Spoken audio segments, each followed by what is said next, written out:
What I'd like for you to do right now, I want you to think about your dream, because I'm in a room full of dreamers.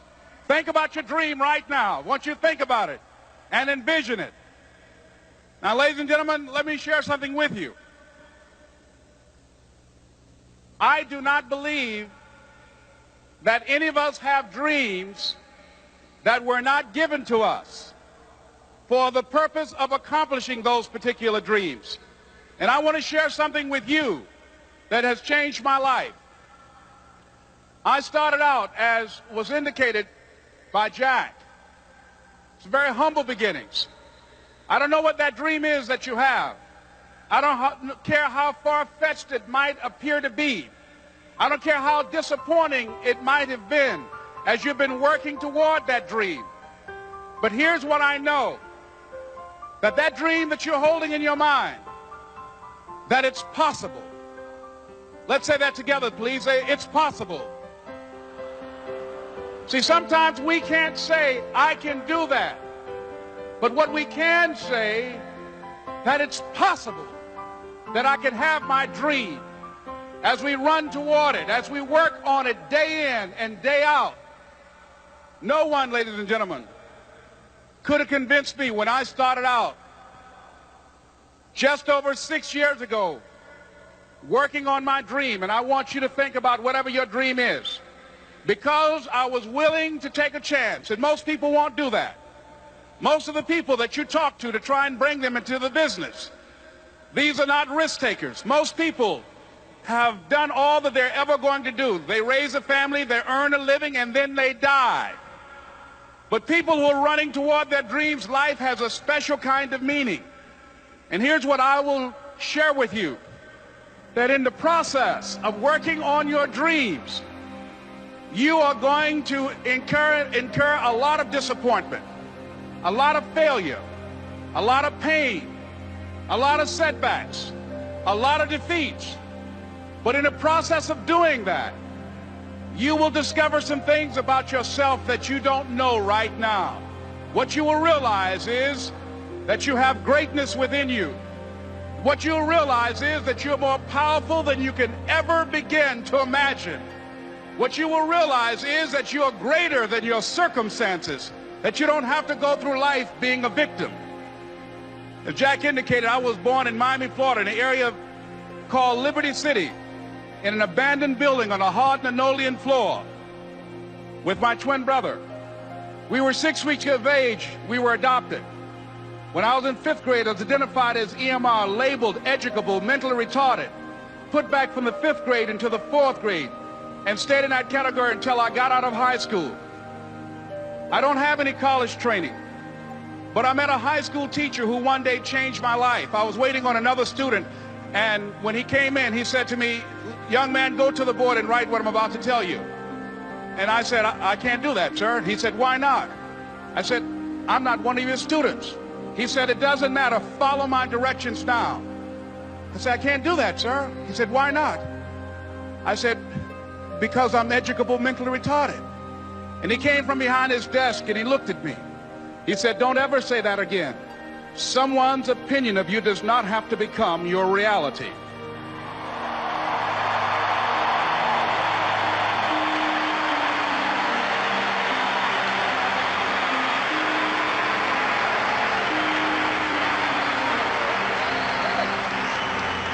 And that man, Mr. Leroy Washington, did something for me. He started planting seeds in my mind that enabled me to begin to dream, as Dexter has been doing for you.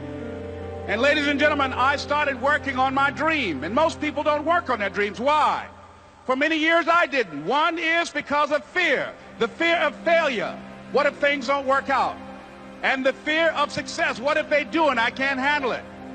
The other thing is that most people, ladies and gentlemen, they get comfortable. They stop growing, they stop working on themselves, they stop stretching, they stop pushing themselves, and they end up becoming very cynical about life, and they throw in the towel on themselves, on their families, and on their dreams. And the other thing is that most people don't feel worthy. What I'm doing now, I could have been doing years ago. But because I did not have a college education, because I didn't believe in myself, Because I allowed other people's opinion of me to control my destiny, I didn't act on my ideas. So I applaud you for your dreaming, for your running toward your dream. I applaud you for believing in yourself, because that's what life is about, stretching and challenging, looking for ways that you can begin to improve yourself. And ladies and gentlemen, as a result of stretching out, of acting on my dream, and I don't know what that dream is for you, I can tell you that it's possible.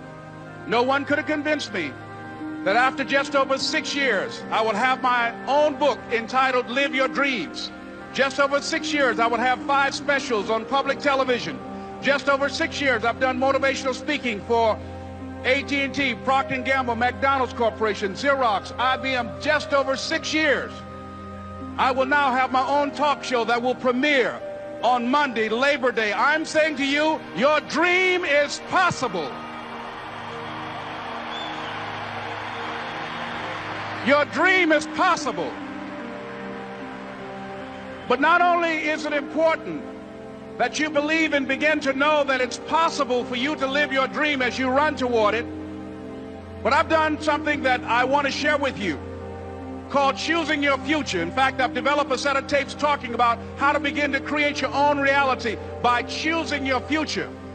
And not only is it important for you to know it's possible for you to choose your future, but it's necessary that you work on yourself, that you develop yourself. It's necessary that you get the energy drainers out of your life, people who don't want anything. It's necessary to know that everybody won't see it, that everybody won't join you, that everybody won't have the vision.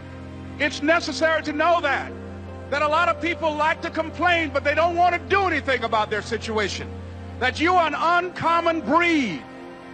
You know, you have to know within yourself that I can do this. Even if no one else sees it for me, I must see it for myself. That's necessary. It's also, ladies and gentlemen, necessary that you be creative when you're working on your ideas. That you understand the importance of changing up, of readjusting your strategies. Many times we can have a great idea, but if you're not advancing it in the right way and things don't happen, you become discouraged and think the idea doesn't work. No, that's not true. It's necessary that we become creative. I remember when I was in New York walking down the street, and a guy approached me and said, "Hey, mister, can I shine your shoes?" And I said, "No, I'm in a hurry. I don't have time." I kept walking. Someone else said, "Hey, man, your shoes look clutty. May I shine your shoes?" I said, "No, I don't have time. I'm sorry, I'm busy." And I was walking fast, and many people solicited me for my business. And then finally, a young man stepped in front of me, and he said, "Excuse me." And he started counting, 97, 98, 99, 100. He said, "Sir?" I said, "Yes." He said, "Come here, please." I said, "What is it?" He said, "Today is my birthday. And every year, just to thank God for another year of life, the 100th person who passes my shoe shine stand, I offer them a free shoe shine. Would you give me the honors?" I said, "Why, sure." I got up on the shoe shine stand, George, and I sat there, and he shined my shoes diligently. And when I got down, I looked at them, they were sparkling. And I was walking away, and I said, "Thank you." And I stopped, I said, "Excuse me, but how much do you usually charge?" He said, "Only $2. I said, "I tell you what, today's your birthday. Here's $5, keep the change." He said, "Thank you." As I was walking away, looking in the opposite direction at other people coming, he started counting again. 97, 98, 99, 100.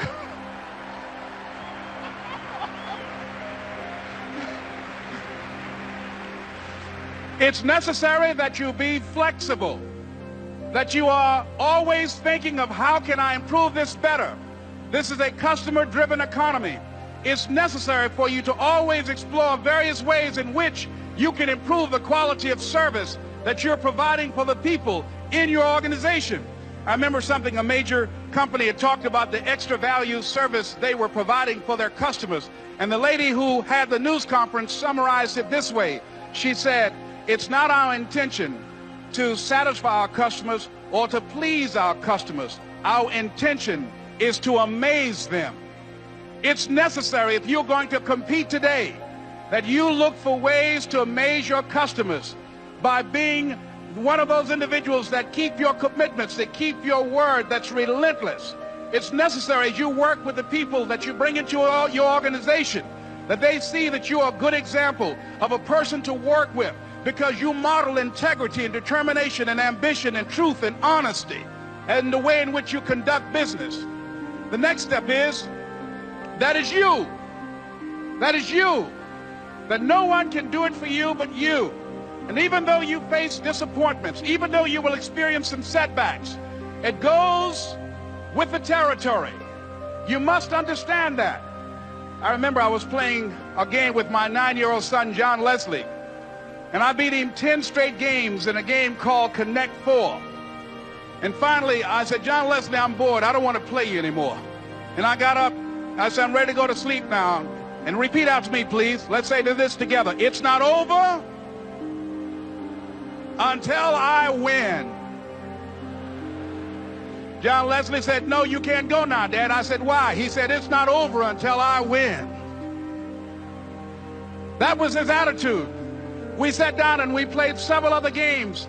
And finally, after the 11th game, John Leslie won, and he got up and he yawned. And he said, I'm ready to go to sleep now. And I'm saying to you, what if all of us took that attitude after we face a rejection and a no, or we have a meeting and no one shows up, or somebody say, you can count on me, and they don't come through? What if we have that kind of attitude? The car's repossessed. Nobody believes in you. You've lost again and again and again. The lights are cut off, but you're still looking at your dream, reviewing it every day, and say to yourself, it's not over until I win.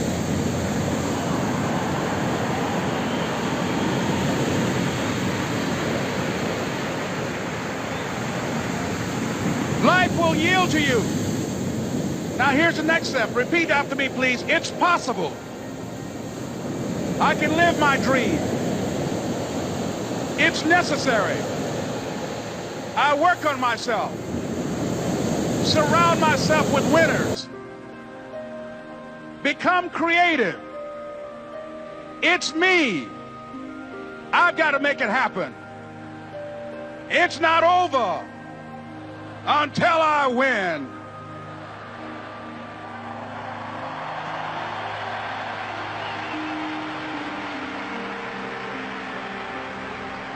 The next thing that's important to know, yes, it's possible that you can choose your future and direct the course of your life as you run toward your dream.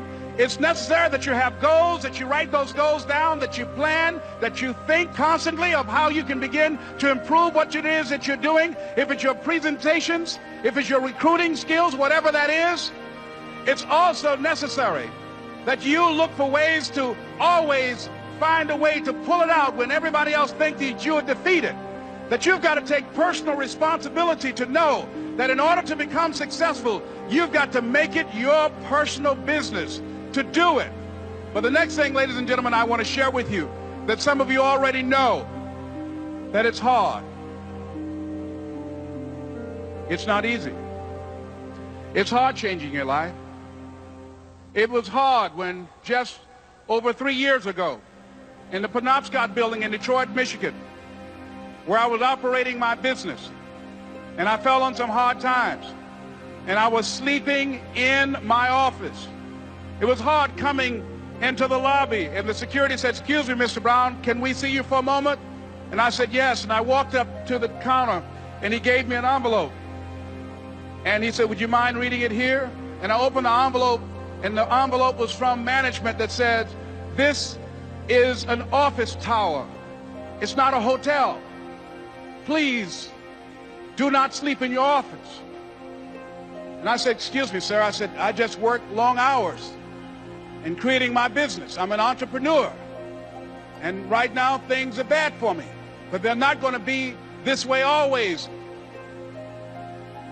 And I just asked for the opportunity to continue to operate like I'm doing. I'm not trying to make this my home. And it was hard coming through the lobby. And sometimes they would laugh. There's a guy talking about becoming successful. And look at him. He's bathing in the bathroom upstairs on the 21st floor. He sleeps on the floor. Him and 2 other dreamers up there. Look at him. It was hard, ladies and gentlemen, coming to speak to people. And I was facing financial difficulties in my own life. I was behind on my bills and my dreams, and I'm saying to them, you can live your dream. It was hard, ladies and gentlemen. It was very difficult to pick myself up each day believing that I could do it. There were times that I doubted myself. I said, God, why is this happening to me? I'm just trying to take care of my children and my mother. I'm not trying to steal or rob from anybody. Why did this have to happen to me? It was very hard. And here's what I want to say to you. For those of you that have experienced some hardships, don't give up on your dream.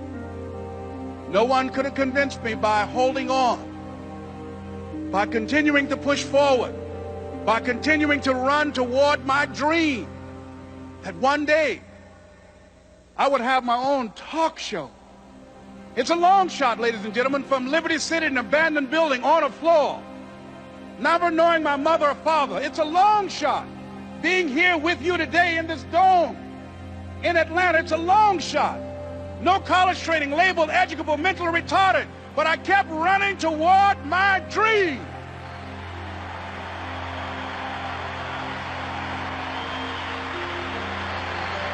Don't stop.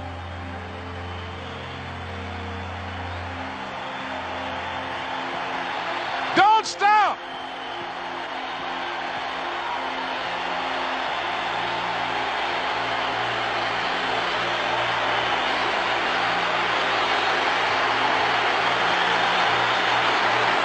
Don't stop running toward your dream.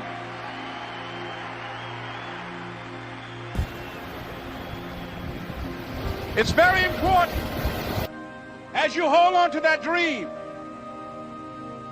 There are moments when you're going to doubt yourself. There are rough times that are going to come, but they have not come to stay.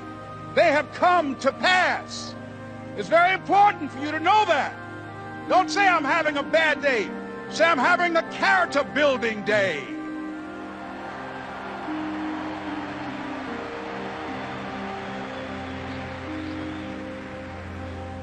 It's very important for you to believe that you are the one to make this happen. I remember this high school teacher, Mr. Leroy Washington, at the end of school one June, it was just a few days before we were supposed to leave, and I just got my report card, and it indicated that I'd failed history, and I'd failed English, and I would have to go to summer school. And I was feeling within myself that I was a failure, that I'm slower than most people in getting paperwork, and I was feeling down on myself and very negative. And Mr. Washington was giving a speech to the graduating seniors, and I was in 11th grade. And even though I wasn't supposed to be in there, I went in there because the speech he was giving, that speech was for me. And as he talked, my heart began to beat fast. Tears began to run down my eyes, and I was in the back just listening to him, because he said, and he was a very dramatic man. I still talk to him to this day. He said, as graduating seniors of Booker T. Washington High School, I want you to know that you're blessed and highly favored, and that as you go toward the future, begin to know that you have greatness within you.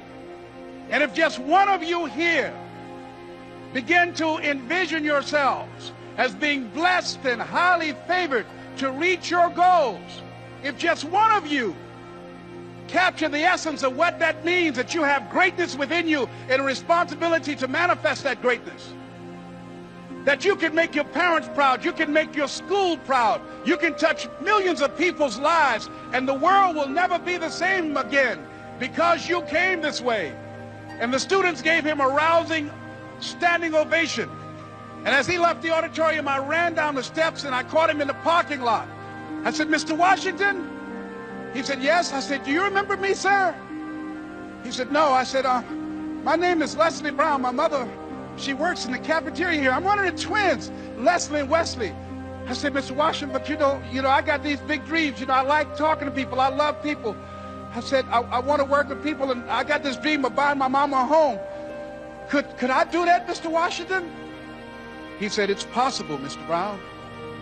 And as he walked away, I called him again. I said, Mr. Washington? He said, what do you want now? I said,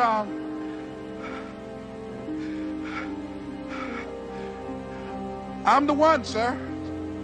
I said, I'm the one. You remember me, sir. I'm Miss Mamie Brown's boy. I'm the one. I'm the one.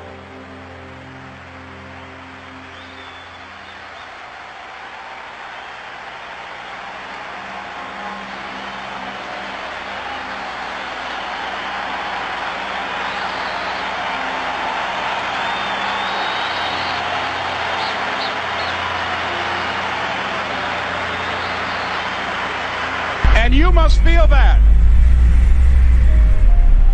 that's why you're here, because you are the one.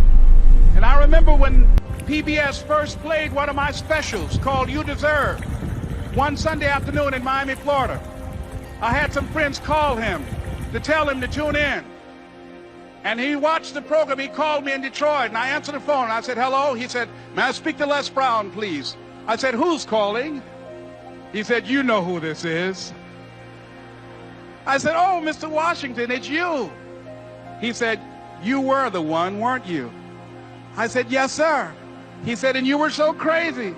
I said, I know, but I'm rich now.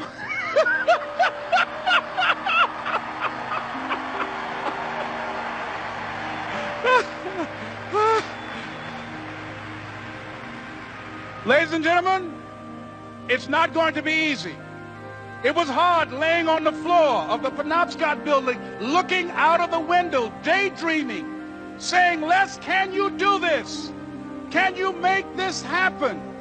I used to listen to tapes day in and day out about See You at the Top, my great friend Zig and Dennis Waitley and different other motivational speakers, and Dr. Norman Vincent Peale.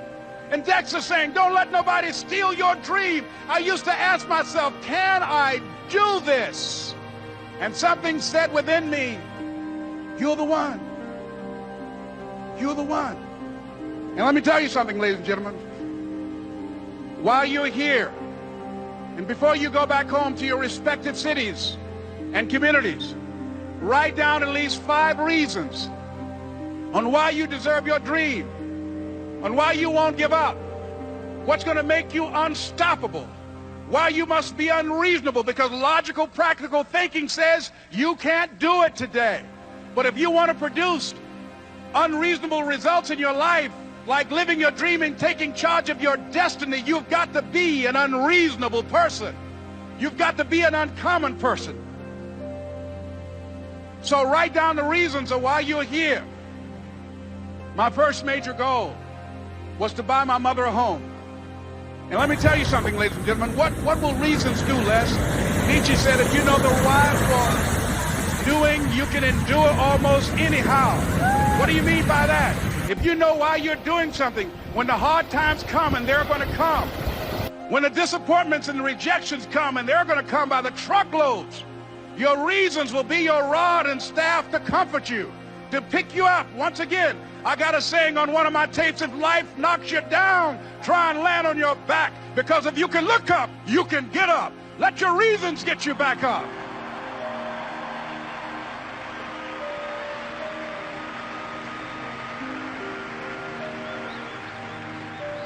I remember when I bought the home for my mother, and she came out of the car. When I opened the door, I said, Mom, I think I know these people in this house. That was my first major goal.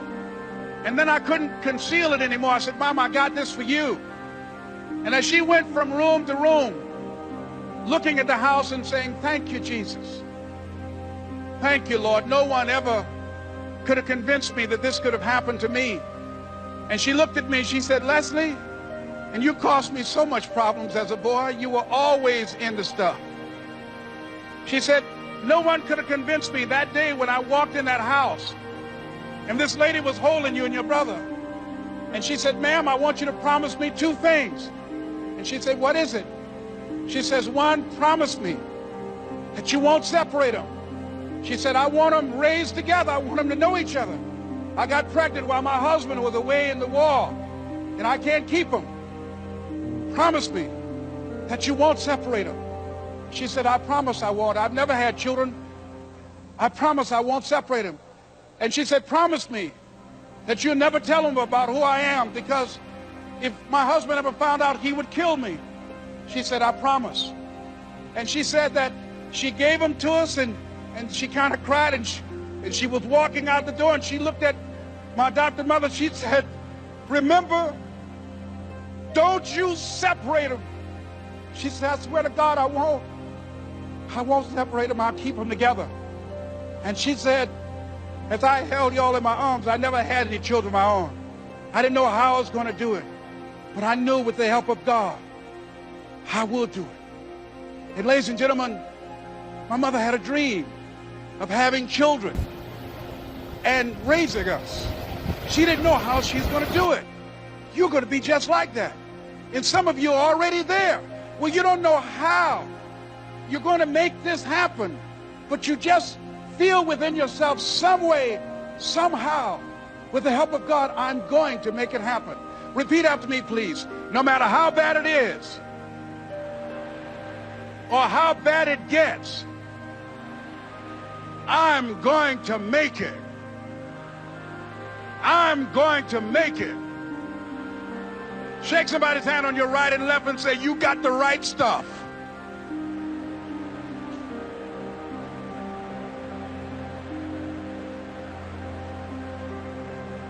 So yes, it's possible for you to live your dream. It's necessary that you associate with winners, that you work your system, that you are relentless, that you never give up. It's you. You've got to take personal responsibility. You've got to make it your personal business to make it happen. And you've got to resolve within yourself that I can do this, that it's hard, but you've got to say, I'm the one. I'm the one to make this happen. I'm the one to become successful in this business. As you work to help other people to become successful, that feeds your success. But you know it's going to be hard, but find out what will make it worth it for you. So, ladies and gentlemen, if you want to make your dream become reality, the people that are running at their dreams know that it's possible that you can live your dream. That it's necessary, that you're relentless, that you have a plan of action, that you are creative. The people that are living their dream are finding winners to attach themselves to. The people that are living their dreams are the people that know that if it's going to happen, it's up to them. And they're resolving within themselves, it's not over until I win. The people that are running after their dream know they're going to have hard times. They keep on running because they're saying within themselves, I'm the one. I'm the one. No matter how bad it is or how bad it gets, I'm going to make it. The people that are running after their dreams are the people that are hungry. Shake somebody's hand on your right and left and say, you got to be hungry.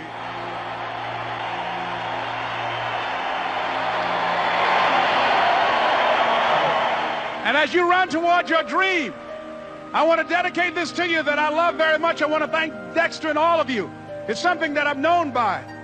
It's on our tapes called Choosing Your Future, and it says simply this, that if you want a thing bad enough to go out and fight for it, to work day and night for it, to give up your time, your peace, and your sleep for it, if all that you dream and scheme is about it, and life seems useless and worthless without it, and if you gladly sweat for it and fret for it and plan for it and lose all your terror of the opposition for it, and if you simply go after that thing that you want with all of your capacity, strength and sagacity, faith, hope and confidence, and stern pertinacity, if neither cold poverty, famish or gulf, sickness or pain or body and brain can keep you away from the thing that you want, if dogged and grim you besiege and beset it, with the help of God you'll get it. This is Mrs. Mamie Brown's baby boy, Leslie Calvin Brown, saying it's been a plum-pleasing pleasure as well as a privilege. Thank you.